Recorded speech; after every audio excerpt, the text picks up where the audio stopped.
80,000 subscribers on YouTube, but I always hoped and I always wished, and YouTube is that platform. YouTube is where you need to be. YouTube, I don't even know how you get paid on TikTok.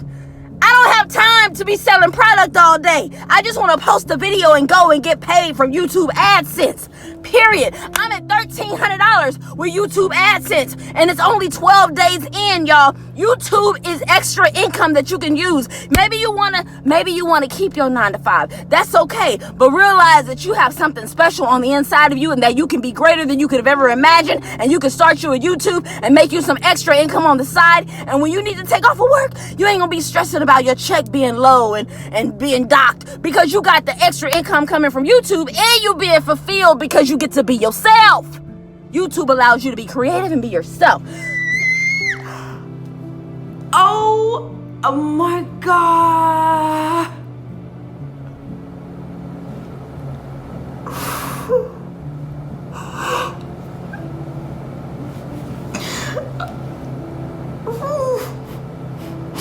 Oh my God, I did not expect to start crying.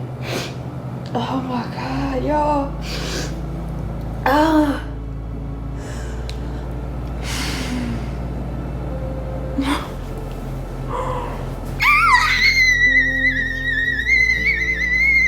We tend to idolize the success of other people, but we fail to recognize that we're really enamored with the product of their success, not their process. Because the process they went through and are likely still going through, that's brutal. There's a lot of talk about the grit and resilience that it takes to become successful, but the undertone of all of that many people miss is that you don't really need grit to do something easy. You don't need determination, you just need to make a decision. But success is hard. Success requires endurance, it requires suffering. The truth is that discomfort is often a prerequisite for success. Now, the level of discomfort will vary from person to person, but it will be a factor. And this is why you have to have a clear and compelling why for everything you do. Because when the suffering begins, you're going to start asking yourself, why am I doing this? And if you can't answer why you're putting yourself through an uncomfortable process in a clear and compelling way, you will stop. So look, you're going to suffer either way, either the pain of regret or pain of the process. So all you have to do is choose your hard.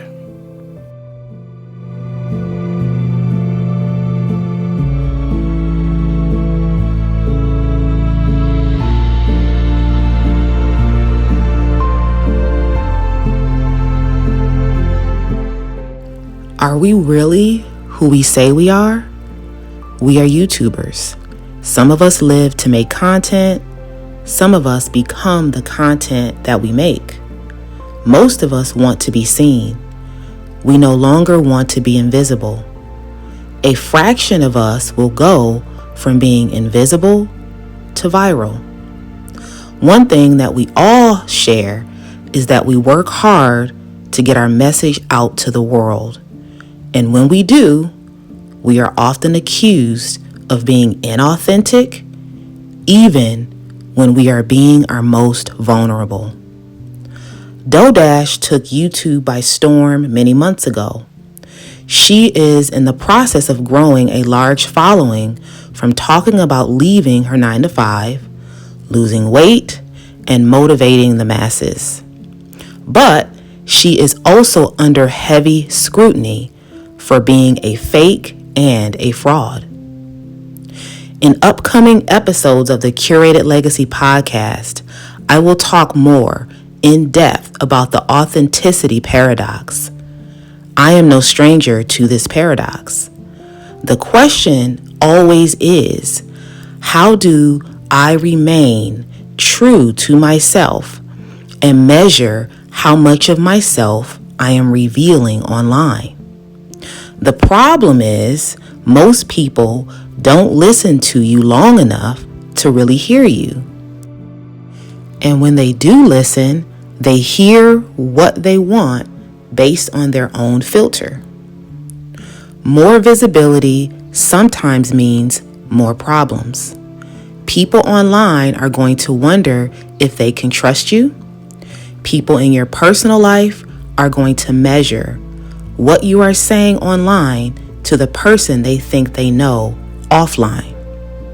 And in the end, you might be left trying so hard to prove your authenticity that it begins to feel inauthentic. Dodash has broken the fourth wall with her audience, but so many still question if they can trust her. I am a fan of hers, but my criticism is that she tries to motivate people to get on YouTube for the money they can make. Money is often not a large enough incentive to sustain a long-standing YouTube career. Also, the money fluctuates and it is not immediate. Can we trust YouTubers? Dodash? Can you trust me? Did you know that you are taking a journey through life with me? What do you think about this? So one of the things about making videos, is that it can be extremely triggering. And I want to talk about personal triggers. This is a Curated Legacy Podcast, episode 4, personal triggers. So one thing I did is I went back on my channel and I advise anyone who is subscribed or is a regular viewer to go back, especially if you want to work with me as your coach. Go back and look at my earlier videos, even the very first video posted on my channel. It will not only show you where I started, so you can get a sense for, where I started, but for me, it was particularly important for me to see my thoughts, my ideas, my perspective, and how much it has or has not changed since I started. So it will make 3 years of me being a YouTuber this summer. So this July, it will be 3 years. And I was dropping gems. I really was. So go back, check out again, like I said, my first set of videos. But one of the things I said, and I'm like, wow, this is really deep, I was talking about the video. If you want to see it, it has, I don't know the title, but I think it's called something like, are you creating content or are you, or do you need therapy? And it has a picture of Kanye West, I think, and Kyrie Irving. Or no, it has a picture of Derek Jackson on the thumbnail. I said in that video, I was talking about how content creators often are potentially, they're influencers. If you're a content creator, if you have a following, you're an influencer, whether you like it or not. But also, you potentially could be infecting your audience with your trauma. That's a possibility. And I had to sit with this because I was like, okay, I know for me, I use content in really any creative endeavors. I've formerly was into African dance. I've had open mic poetry venues. I'm a writer. My entire life, I mean, you guys, I have a media background. Anything creative, I've used that to help me as like therapy. This year, I'm 42 years old. I'll be 43 this summer. This year is my first time getting actual therapy, like from a real therapist, not from anything creative. And so the way I use content and videos, and real quick, I'm going to share something at the end about this microphone and about using mics in general. So stay tuned for that. I'll try to remember. The way, what I've done with my art, again, like I said, it's been therapeutic for me. And so I had to ask myself, for all the women and men, but particularly women that I've potentially triggered, was it because of my own trauma or what people call projecting? And one of the things I also said in this video that I filmed maybe 2.5 years ago was that, how do you know if you should follow a content creator? How do you know if you should consume their content? Let's look back at Kevin Samuels, Derek Jackson, Tony Gaskins. I'm naming people who have big followings. I'm sure Melanie King, these people have extremely big followings. How do you know if you should be one of their followers, one of their subscribers? How do you know if what they're putting out is genuine, is real, matters to them, shouldn't matter to you, is important, is factual? And one of the things I said in this video that I filmed, like I said, a couple years ago, is how vulnerable is this creator being, or how vulnerable do you believe that they're being?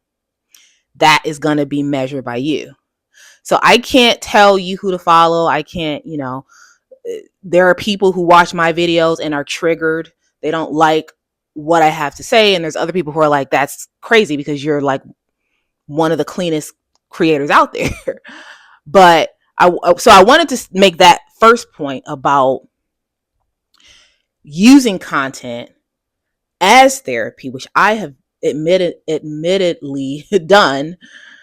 And that not being bad, because if you think about a lot of singers, I've said this before, many singers, the best songs are made during a breakup or when they were going through something extremely difficult.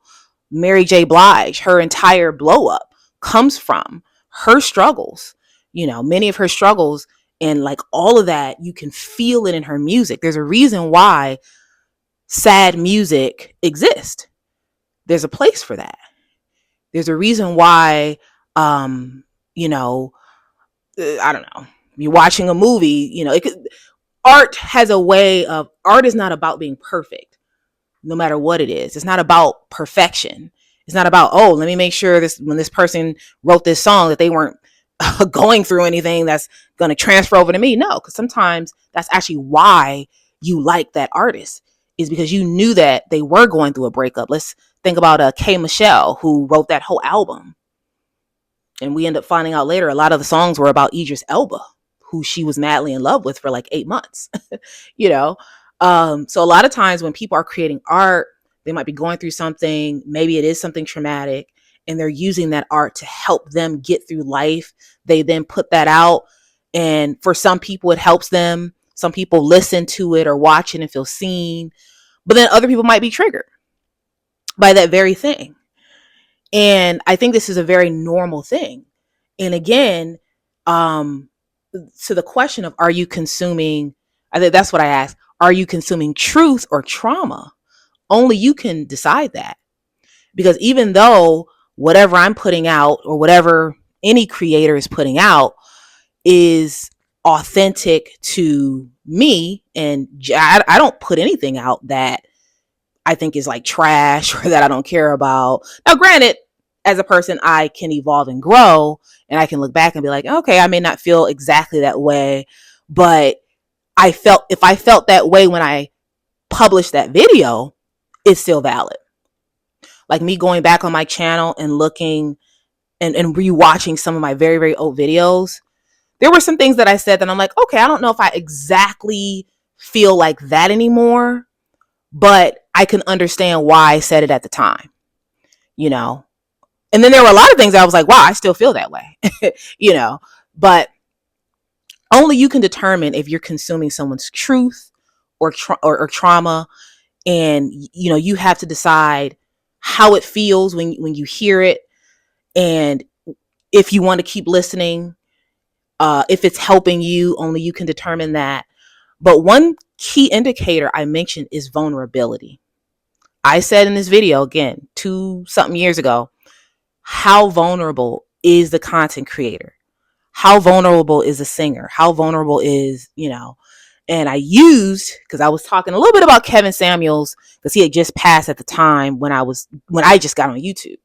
And so I used Kevin Samuels as an example. And this is one of my criticisms of him, which is that he, although brilliant at what he did, his platform blew up.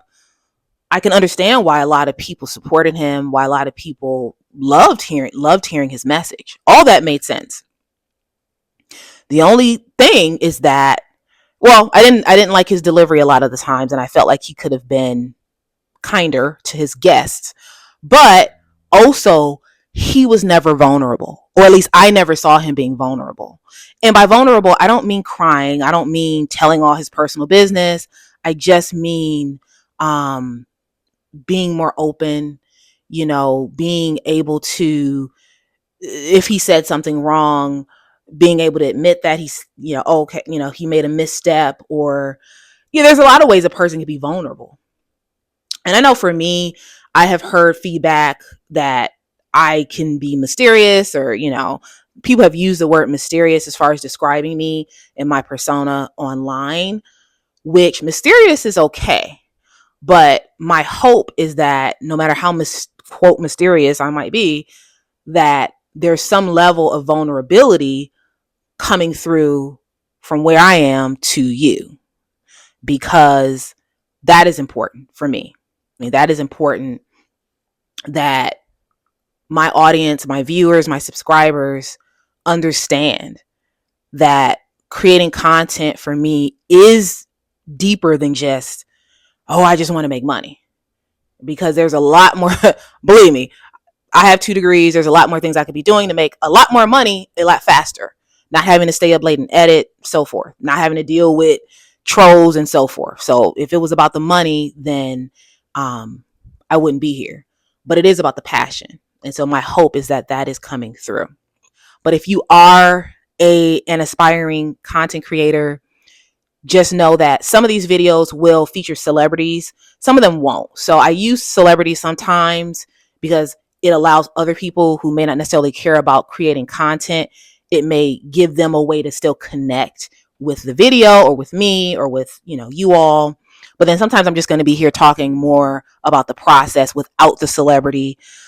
So, and you'll see me in different locations because I'm just kind of testing out what the best location is. So if you have any feedback about where I'm sitting now versus where I was sitting the last couple episodes, let me know. I know it's a lot of pillows. I don't know if that's distracting or if you appreciate that. I want to say something about the microphone. So and this is an irrational fear that I've had for a very long time. I have had this very irrational fear of using a microphone, and I call it irrational. Maybe it's not irrational, but the fear was that I was going to use this microphone and that I was going to realize after filming my best take that it wasn't on and that somehow the sound is not working at all. Like there's no sound. Now, obviously the default, I was assuming the default would just go to the camera, but in my mind, it was like, nope, I'm going to be talking on this mic and doing all this talking, and then realize when I hit play to watch it back that there's no sound because the microphone died. That's the reason why you don't normally see me with a mic. It's so even though I've been doing this, maybe it's humanizing to know that I still have fears and concerns and things that perhaps could be a bit irrational that I'm trying to work through. I have a lot of improvements I want to make to my setup, to this channel. I'm making changes slowly. I've always been making changes slowly. And it's a lot because I work full time. I'm a mom. I'm a wife. I have a business, which is part of this podcast, is hopefully to promote my business a little bit more. But just know that, we're all, no matter what you might see and think that, this person has everything together. Believe me, I have a lot of struggles with this and being, like a one-woman show and trying to make sure things are in order. I offer coaching and consulting to those who want to get started, those who want to get unstuck. I have to remember the unstuck part because sometimes you're stuck. If you want to get unstuck and if you want to get started and grow as an aspiring YouTuber, if you want to grow your channel, if you want to grow as a person, I offer coaching and consulting for you. You can click the link in the description box and go to my website, fill out the contact form, very brief, and I can get to know a little bit more about what you're interested in doing to see if I can help you. And so, yeah, I think that's all I have. I'll probably cut this off and realize that it was a whole bunch of other things I wanted to say. But thank you for your time and your attention. Leave any feedback that you might have about this episode either in the description or either in the comment section, or you can hit me up on Instagram. Please do follow me over there. I have a book about being an invisible Black woman. I have a Black owned store on Amazon, which is an affiliate link. All this is down in the description box. Also, what did I forget? You can become a channel member if you're interested in that. That's it. That's all. Curated Legacy Podcast. Until next time. Bye.